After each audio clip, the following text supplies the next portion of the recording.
Let me help you understand slope and the definition of slope.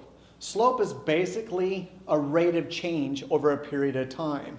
And in our terminology, it's going to be the change of the y values in relationship of the change in our x values. And so literally, or when we have a line, we can determine slope by looking at 2 points of that line. So I have two coordinates here. I have the coordinate -3 and -1, and the other coordinate -2 and 4. And my slope, which we designate as m, is my change in my y values versus my change in my x values. Or a y2 value, take away a y1 value, over an x2 value, take away an x1 value. So let's see this example play out here.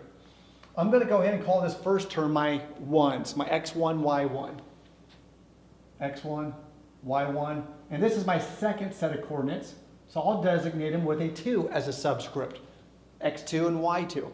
Now it doesn't matter which one you do. I could have just as easily designated this one my second set of coordinates, x2 and y2, and this one my first set of coordinates, x1 and y1. Doesn't matter. So for right now, let's use this particular way that I labeled them and see what happens. So I want to go ahead and just find out what's my second y value, or my second y coordinate. In this case, it's a 4 minus a -1, which is my y value. And then on my x2, I have a -2, subtract my x1 value, which is a -3.